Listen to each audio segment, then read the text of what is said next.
ఎవరు నువ్వు? Welcome back दोस्तों, क्या हाल है आप सबका। मैं उम्मीद करता हूं कि यार आप सब खैरियत से होंगे। तो गाइस कनप्पा का ऑफिशियल ट्रेलर रिलीज हो चुका है। देखो गाइस, मैं कोई झूठ नहीं बोलूंगा यार, मैं क्लियर कट बोलूंगा कि मैं भाई इस मूवी का, इस ट्रेलर का, ये जो टीजर आया था सबका वेट कर रहा था सिर्फ और सिर्फ प्रभास की वजह से। और आप में से भी बहुत से ऐसे होंगे जो कि प्रभास का ही भाई साहब वेट कर रहे थे। अब ट्रेलर आया, ट्रेलर की ड्यूरेशन भाई 3 मिनट के आसपास, 2 मिनट 54 सेकेंड ट्रेलर स्टार्ट हुआ। स्टार्ट से लेकर प्रभास की एंट्री तक मैं बस वेट ही करता रहा, कब प्रभास की एंट्री हो, कब एंट्री हो, कब एंट्री हो। देखो गाइस, यहां पर अब ना मैं प्रभास से हटकर पहले इस मूवी के बारे में थोड़ी सी बात करूंगा, उसके बाद हम प्रभास पे आते हैं।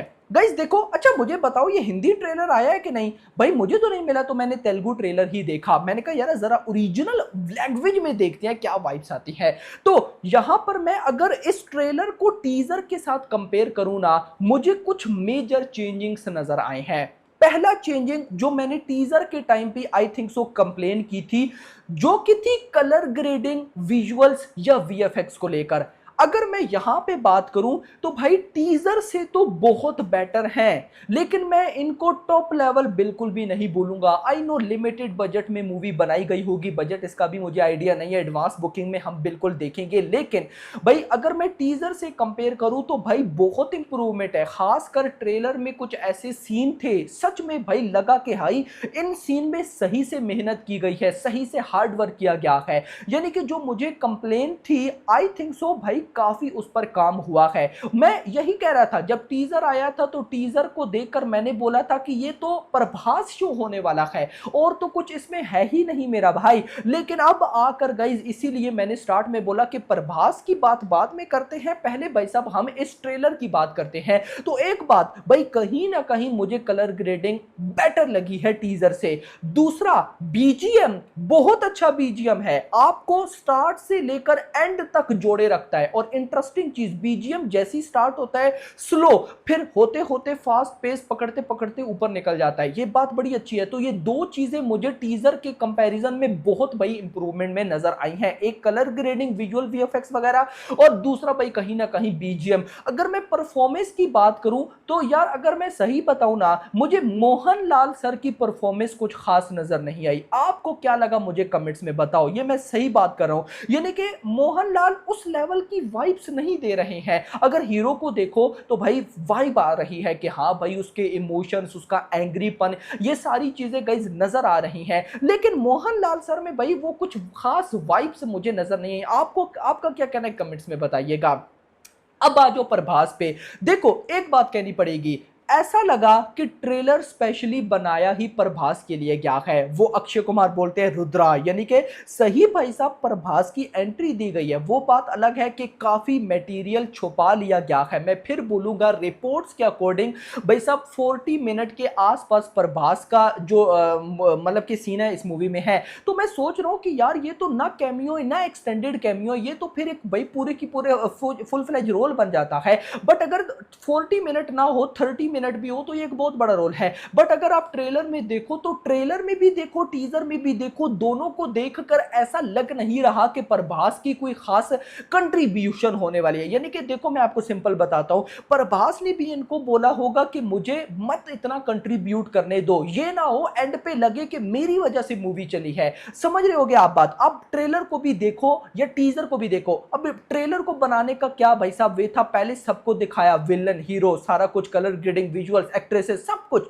और अक्षय कुमार लास्ट में एंट्री कराई भाई साहब प्रभास की, और वहां पर तो पीक हो गया एटसेट्रा। लेकिन यार देखना चाहिए, इंपॉर्टेंट होगा कि भाई साहब मूवी में प्रभास किस तरफ से मतलब क्या करते हैं। बट इतना जरूर बोलूंगा कि कहीं ना कहीं भाई साहब प्रभास को जैसी ही देखा इस ट्रेलर में, भाई कोई उन्होंने कुछ खास किया नहीं, सच बोल रहा हूं। लेकिन उसके बाद भी जो वाइब थी भाई, वो इसका एक अलग लेवल था। तो मैं इतना जरूर बोलूंगा कि भाई साहब परसों आना है दी राजा साहब का टीजर टीजर, उससे पहले भाई आपको ये एक छोटा मोटा टीज मिल गया। बहुत से भाई लोग मुझसे कंप्लेन कर रहे हैं कि आपने बोला था कि दी राजा साहब का भाई साहब टीजर का प्री टीजर आएगा, तो क्यों नहीं आया? रीजन है कनप्पा का ट्रेलर। आई थिंक सो, मैं ऐसा मानता हूं कि कनप्पा के मेकर्स, क्योंकि दोस्त हैं भाई साहब, आपको पता है मेकर्स और प्रभास, तो कहीं ना कहीं जो अपने है ना भाई साहब विष्णु भाई साहब, वो फ्रेंड है प्रभास के, तो कम मिलके डिसाइड किया होगा कि यार प्री टीजर ना लाओ, ये लाओ प्री टीजर लाओ, तो उनके ट्रेलर की भाई साहब हाइप ही खत्म हो जाए। और ऐसा ही होता, क्योंकि दी राजा साहब का टीजर इस time much anticipated, much awaited है। तो रिपोर्ट तो ये आ रही है कि कल प्री टीजर है, बट एक बार मुझे जरा कंफर्मेशन लाने दो, उसके बाद मैं आपको बताऊंगा। लेकिन मेकर्स का पक्का प्लान है, लेकिन मुझे समझ नहीं आ रही कल क्यों ला रहे हैं प्री टीजर, फिर परसों टीजर है प्रॉपर, तो क्या फायदा? तो लेट्स सी, देखते हैं कि क्या होता है। लेकिन आप टीजर सॉरी कनप्पा के ट्रेलर का मुझे बताओ कि आपको ट्रेलर कैसा लगा? ट्रेलर में आपको फेवरेट भाई साहब कौन सा लगा? विष्णु, मोहनलाल, अक्षय कुमार? अक्षय कुमार बड़े अच्छे लग रहे थे भाई यार, देखो अक्षय कुमार पे आओ, स्काई फोर्स, उसके बाद भाई साहब केसरी चैप्टर 2, हाउसफुल 5 एंड कनप्पा। देख लेना कनप्पा बिग ओपनिंग लोडिंग है, ये याद रखना भाई, प्रभास की वजह से बहुत कुछ होने वाला है। तो अच्छा लगा भाई साहब ट्रेलर देखकर, काफी चीजें इंप्रूव है, यानी कि मेकर्स मूवी को लेकर सीरियस है। ऐसा नहीं है कि सिर्फ प्रभास का नाम यूज करके ये लोग चलते जा रहे हैं। बाकी जरा एडवांस बुकिंग ओपन हो, मैं डिटेल्स निकालता हूं, बजट कितना है, कितनी एडवांस बुकिंग चाहिए, डे 1 ओपनिंग कितनी चाहिए। बट मैं ऐसा मानता हूं कि प्रभास है, भले ही कैमियो है, एक्सटेंडेड कैमियो है, तो भाई ओपनिंग तो अच्छी खासी लग सकती है। लेकिन नोट करना भाई साहब, इन लोगों ने प्रभास को इतना दिखाया नहीं। अच्छी बात है, अगर प्रभास को बहुत ज्यादा दिखाते, बहुत वैल्यू देते, तो ऐसा लगता विष्णु की मूवी नहीं है भाई साहब, ये प्रभास की मूवी है। तो अच्छा हुआ ये। आपका क्या कहना है कमेंट्स में बताइएगा। वीडियो पसंद है, वीडियो को लाइक करना, चैनल को सब्सक्राइब करना, और अगली आने वाली वीडियो तो अपना ख्याल रखिएगा। Thanks for watching. కానీ నేను చేయాల్సిన ఇంకా ఎంతో ఉంది. My library is worth 25 crores. Okay, all my art work is in the library. Yes, okay, all my. ఎందుకు అక్కడ పెట్టామంటే ఆర్ట్ అనేది everybody should enjoy it, they should come. And you also know, నా ఆర్ట్ వర్క్ నేను option చేసి, property belongs to the trust or you? The Vishnu Manchu art foundation is mine. But do you know that, ఇప్పుడు మీరు సమయం వచ్చింది కాబట్టి చెప్తాను, నా ఆర్ట్ వర్క్ని అప్పుడప్పుడు నేను ఆప్షన్ చేసి ఆ ఆర్టిస్ట్ పేరు పైన పేద విద్యార్థులను చదివిస్తాను నేను. Auction చేస్తుంటారా? యా, ఎక్స్పెన్సివ్ ఆర్ట్ మీరు ఇప్పుడు కొన్నదాన్ని. There are quite a few. Telugu రాష్ట్రాల్లో నాకు విపరీతంగా నచ్చిన ఆర్టిస్టులు ఇద్దరు ఉన్నారు. అంటే సీనియర్స్ గురించి మాట్లాడతా, అప్కమింగ్ ఆర్టిస్టు ఇప్పుడు రమేష్ గుర్జాలా అని ఒక ఆర్టిస్ట్ ఉన్నారు, ఎక్కువ దేవుడు బొమ్మలు గీస్తుంటాడు ఆయన. ఆయనదే నేను అందరికీ ఇస్తూ ఉంటాను, పిఎంకి ఇచ్చాను, అందరికి ఇచ్చాను. Prime minister autograph that and gave it to me also. Ramesh గురజాలది ఇస్తాను. ఆయన ఫస్ట్ స్టార్ట్ అయినప్పుడు ఆయన 1 by 1 size was around 15,000 rupees. 15,000 1 by 1. Now the same 1 by 1 is 80,000 rupees. అలాంటి ఎన్నుకున్నారు. I kept investing on it. అంటే షేర్ మార్కెట్ లాగా ఇదంతా ప్యూర్ షేర్ మార్కెట్. కానీ ఏ ఆర్టిస్ట్కి ఎప్పుడు పడిపోద్దో నాకు ఆ నాలెడ్జ్ లేదు. So there is somebody else who looks into it and all that.